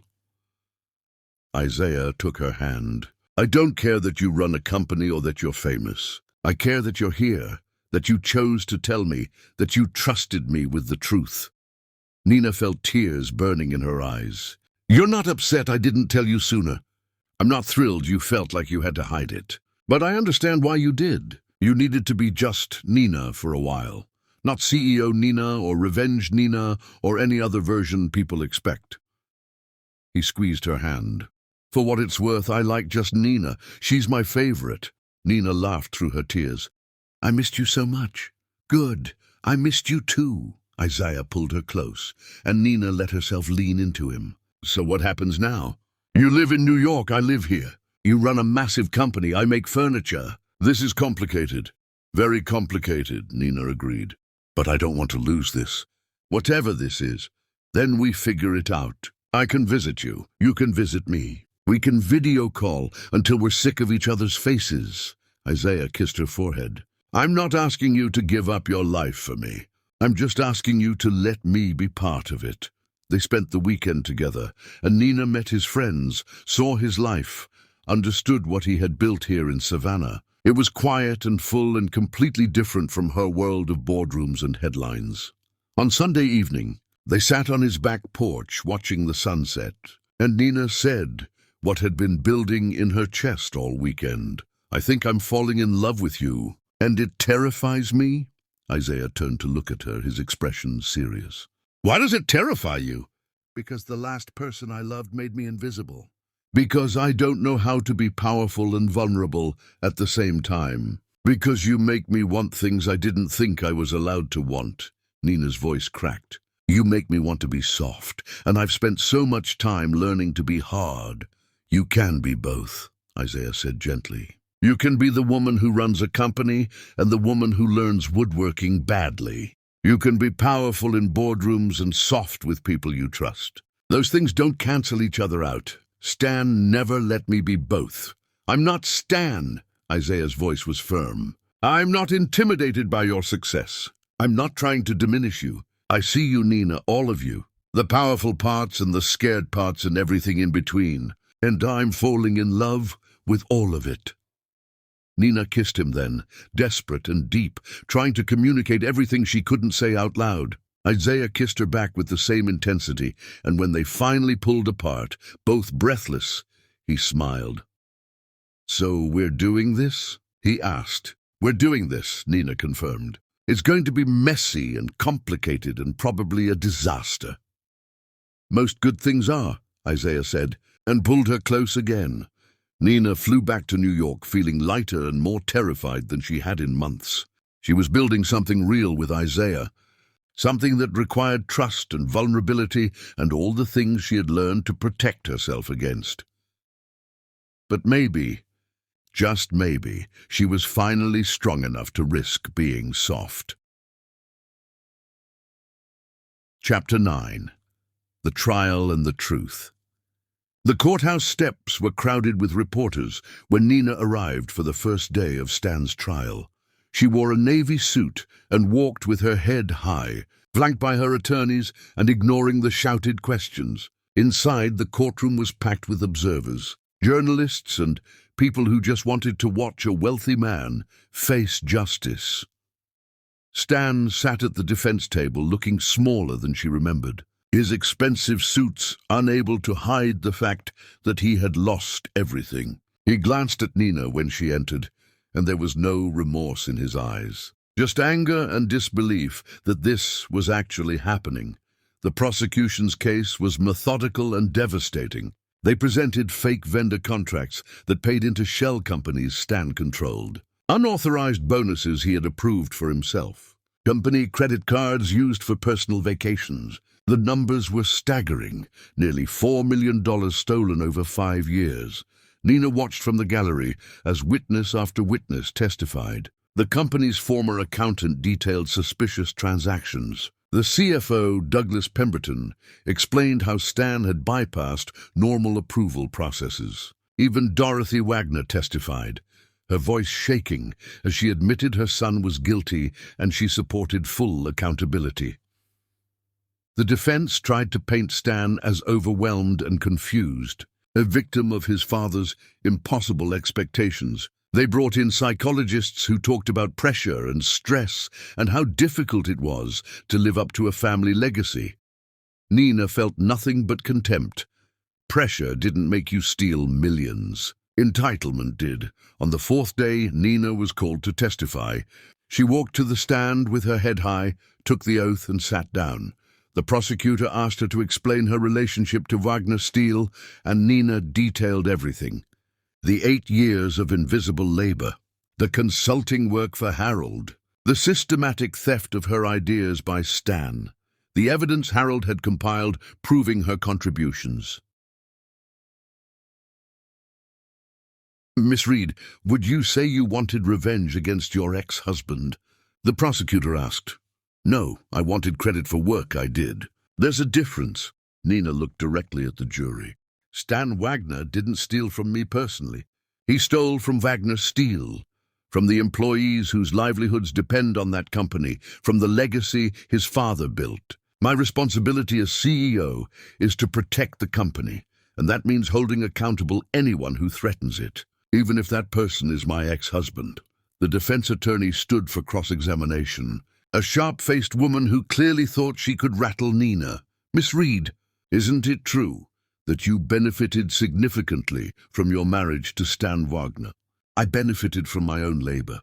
Stan benefited from mine. But you were given access to wealth and status you wouldn't have had otherwise. I earned wealth through consulting work I was paid fairly for.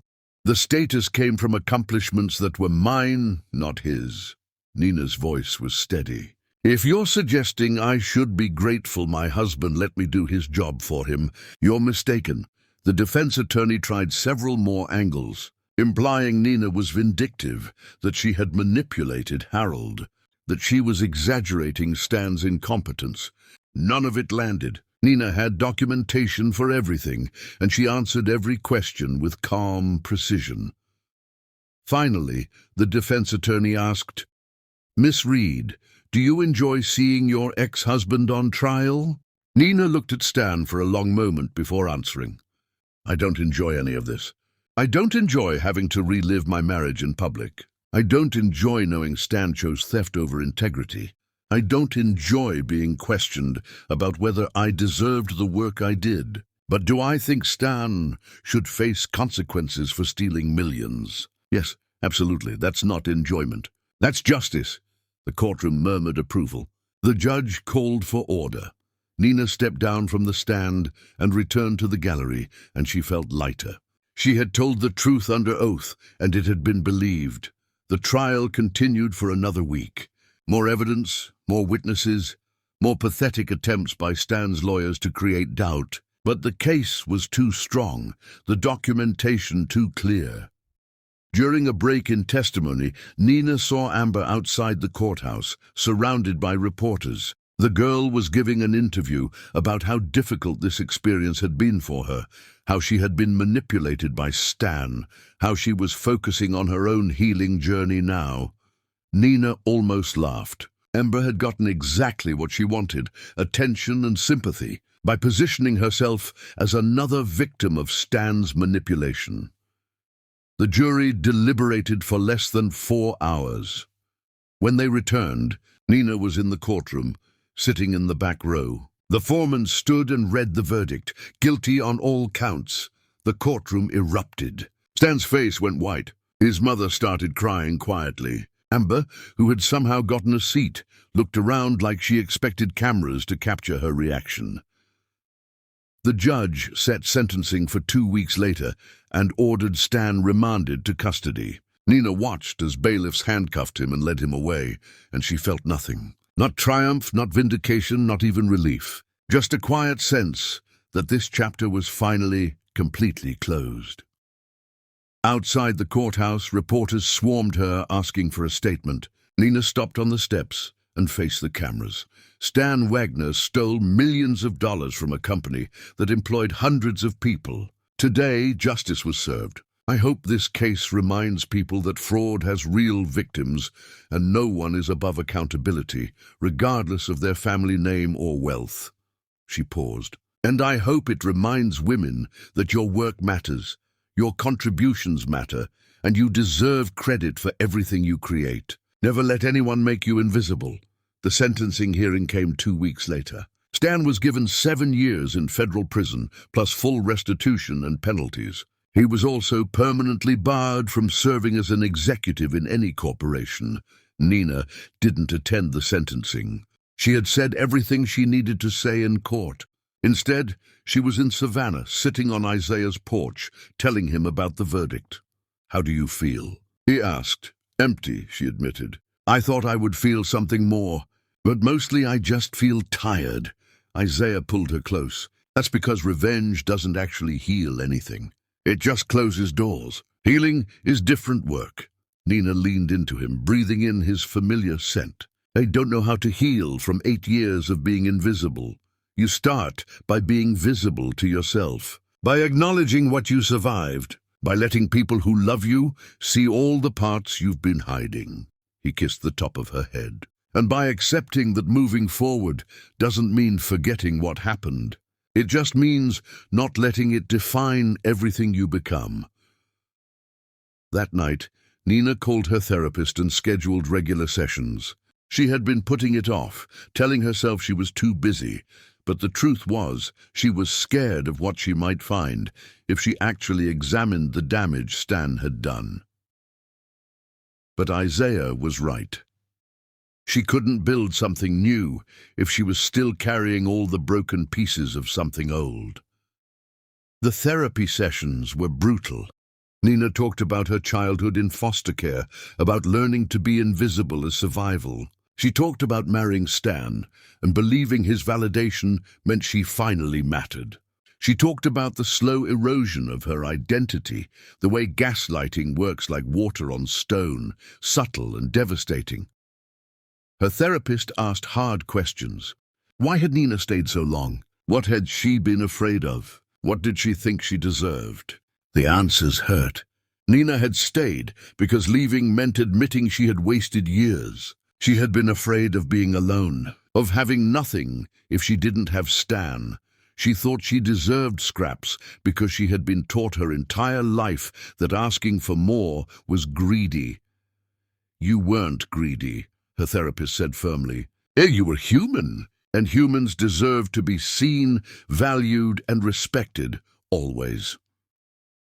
Nina cried through most of that session. and Isaiah held her afterward while she shook with the release of years of suppressed pain.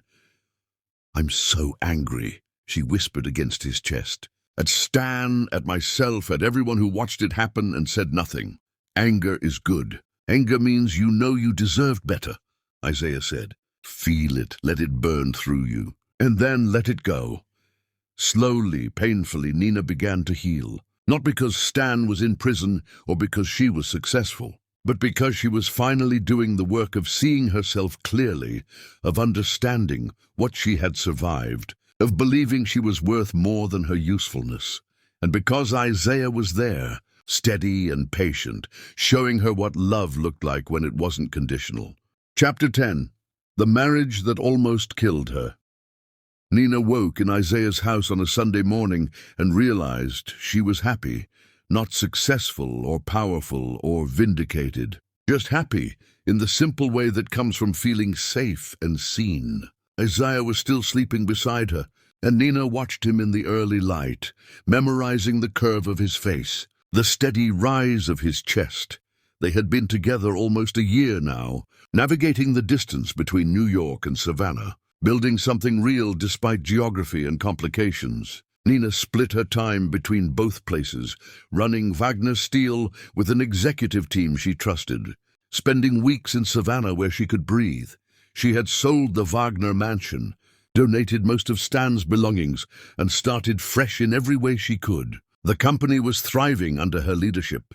The foundation was helping women across the country escape situations like hers. Her life was full and meaningful and hers, but sometimes, in quiet moments, she still felt the weight of those 8 years with Stan.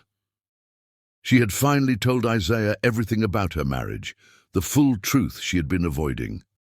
Not just the credit theft and betrayal, but the slow psychological destruction that happened in private. "I need to tell you something," Nina had said one night, her voice small. "About my marriage, about what it was really like." They had been sitting on his porch, the evening air thick with magnolia blooms. Isaiah had simply taken her hand and waited. Nina told him about the way Stan would praise her work in private, call her brilliant, tell her he couldn't do any of it without her. Then the next morning he would present those same ideas to his father and colleagues, as if they had sprung fully formed from his own mind. When Nina gently reminded him to mention her contributions, he would laugh and say nobody cared about the background work, that what mattered was the final presentation, that she was being needy. She told him about the dinner parties, where Stan would interrupt her mid-sentence to correct some minor detail, making her look foolish in front of his friends, about how he would ask her opinion on everything from company strategy to what tie to wear, then dismiss her suggestions as if she had said nothing at all, about how he trained her slowly and methodically to doubt her own judgment, to second-guess her instincts, to shrink.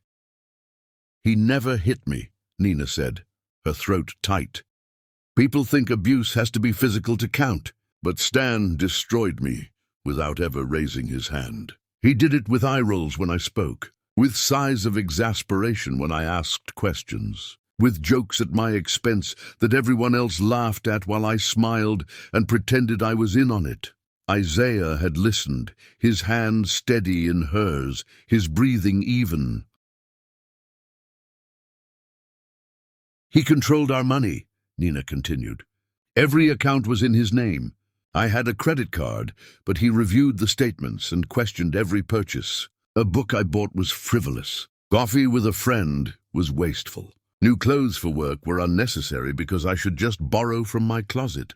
He never said no directly. He just made me feel guilty for wanting anything." She told him about the isolation, how Stan would schedule his social events at times that conflicted with her plans, forcing her to choose. How he would complain that her friends were boring or negative or a bad influence until she stopped calling them altogether. How he positioned himself as her only support system, the only person who truly understood her, the only one who would put up with her difficulties. "What difficulties?" Isaiah asked quietly. "That's the thing. There were no difficulties. But he invented them. He told me I was too sensitive when I got upset. Too demanding when I asked for basic respect. Too dramatic when I cried. He made me believe I was the problem, that I was lucky he loved me, despite all my flaws. Nina's voice broke. And I believed him. That's what haunts me most. I'm smart, educated, capable, and I still believed him when he told me I was difficult to love. Isaiah had pulled her close then, and Nina had cried against his chest for a long time. When she finally calmed, he spoke. That's not love. What Stan did to you, that psychological warfare, that systematic destruction of your sense of self, that's abuse. It doesn't need physical violence to be real or devastating. I know that now. But for 8 years, I thought I was just bad at being a wife. You weren't bad at anything. You were being eroded by someone who needed you small to feel big. Nina nodded, feeling something loosen in her chest. Naming it, calling it what it was, made it real and terrible and somehow more bearable. Now, months later, Nina understood that healing wasn't linear. Some days she felt strong and whole. Other days, she caught herself apologizing for things that didn't need apologies, or second-guessing decisions she knew were right, or bracing for criticism that never came from Isaiah. You don't have to explain yourself, Isaiah would say gently when he caught her over-explaining some minor choice. You're allowed to just want things. It was revolutionary and terrifying, being with someone who didn't require her to justify her existence.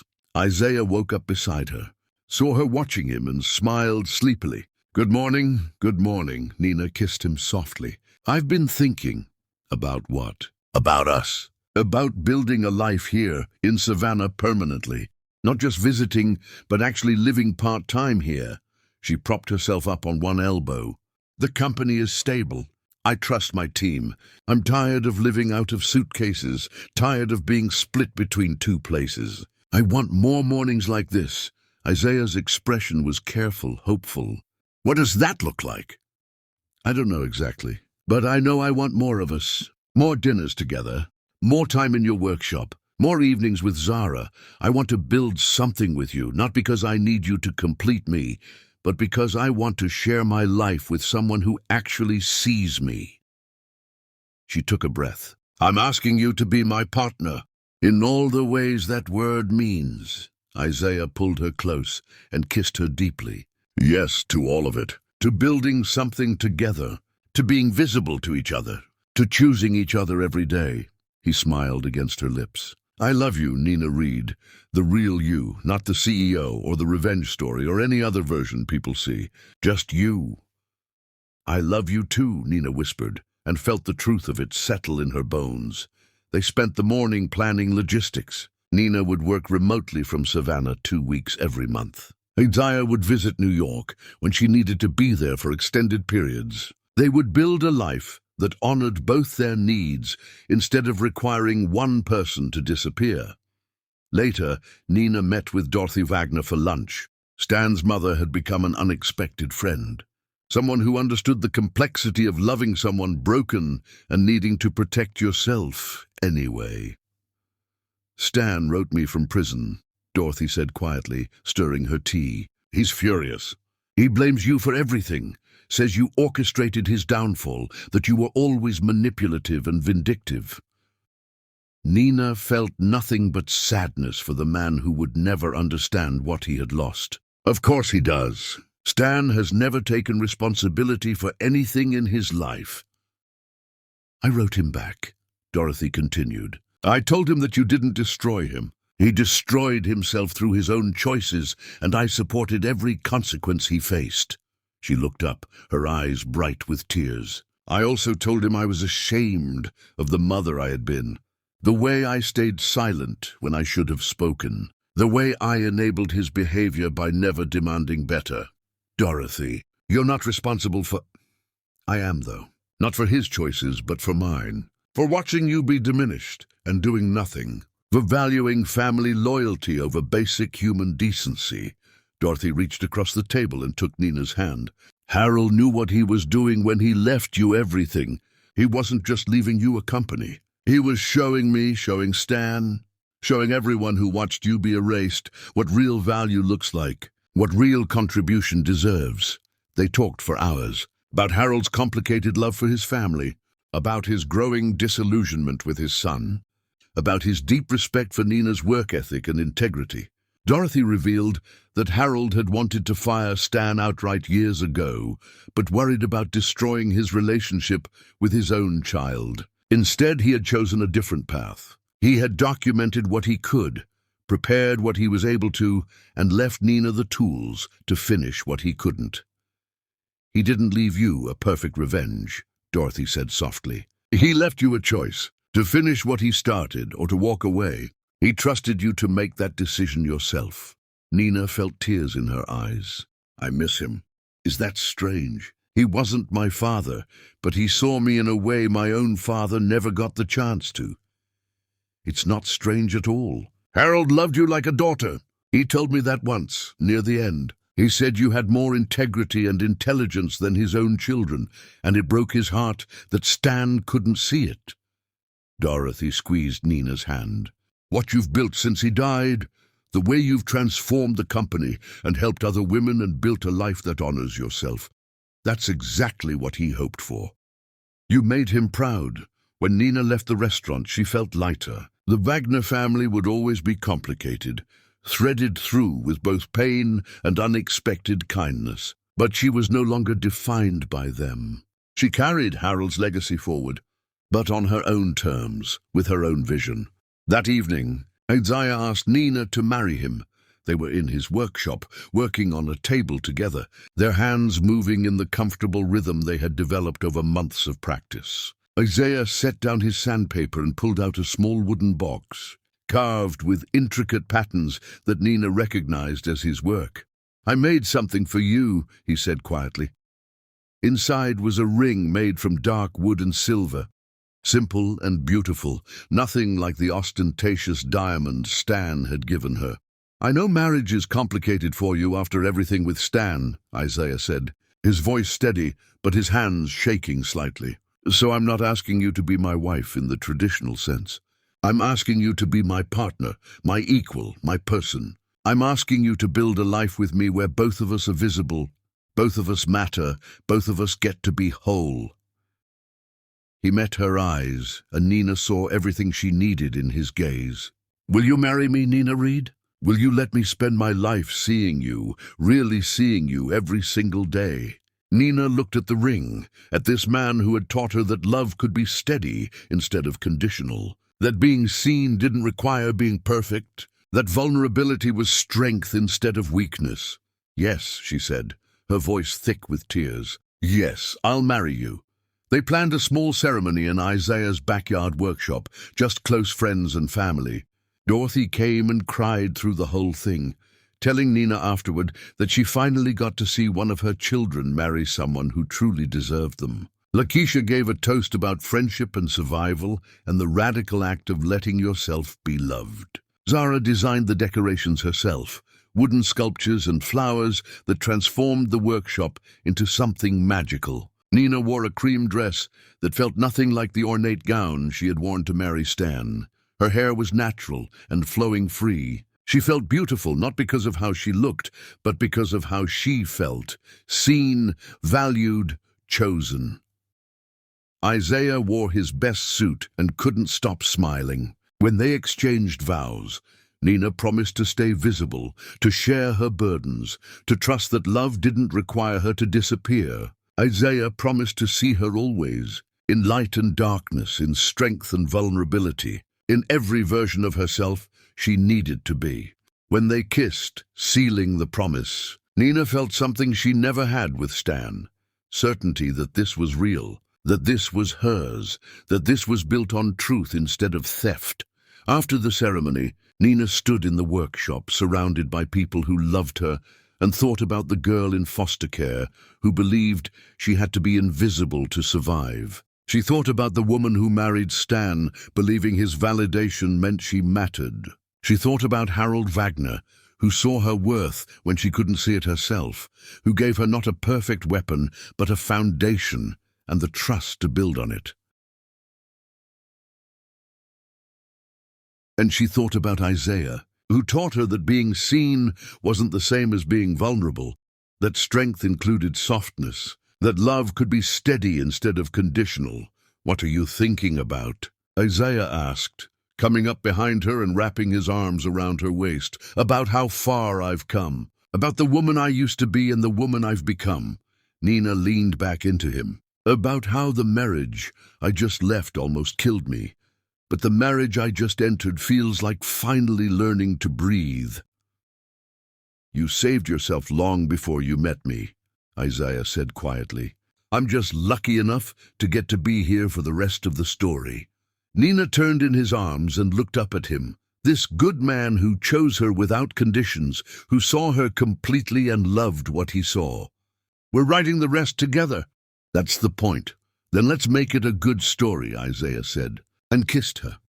That night, after everyone had left and the workshop was quiet, Nina and Isaiah sat on the back porch under a sky full of stars. Nina thought about the empire she had built, the foundation that would help other women find their voices, the legacy Harold had trusted her to carry forward. She thought about the years she had wasted being invisible and the years ahead where she would be seen. She thought about Stan in prison, finally facing consequences, hopefully learning that other people were real and actions mattered. She didn't wish him continued suffering, but she didn't wish him forgiveness either. Some things earned the weight they carried, no regrets. Isaiah asked, reading her mind the way he often did, about leaving Stan. "Not one, about the 8 years I lost. 1,000,000. Nina threaded her fingers through his. "But maybe I needed those years to understand what I deserved. Maybe I had to be invisible before I could understand the value of being seen. Or maybe," Isaiah said gently, "you just survived something terrible, and now you get to live something beautiful. It doesn't have to be a lesson. It can just be what happened." Nina loved him for that, for not requiring her pain to have meaning, for letting it simply be what it was, terrible and real and finished. "I'm tired of being defined by what Stan did to me," she said quietly. "I want to be defined by what I'm building now. The company, the foundation, us. I want to be the woman who survived and then thrived, not the woman who was a victim." "You're already that woman," Isaiah said. "You've been her all along."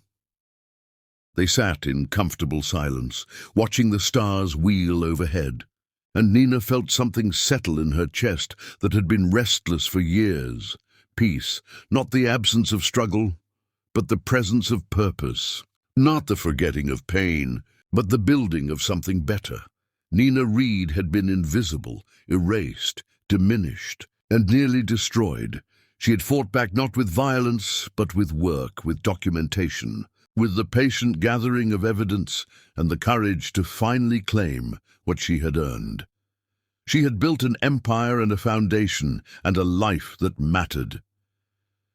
But most importantly, she had learned that the greatest power wasn't in success or revenge or proving anyone wrong. It was in being completely, unapologetically, visibly herself, in letting someone see all her broken pieces and choosing to stay anyway, in understanding that she was worthy of love not because of what she could do for others, but simply because she existed. The marriage that almost killed her had taught her what love wasn't. The marriage she had chosen taught her what love was. And finally, after everything, Nina was exactly who she was always meant to be, whole, seen, free.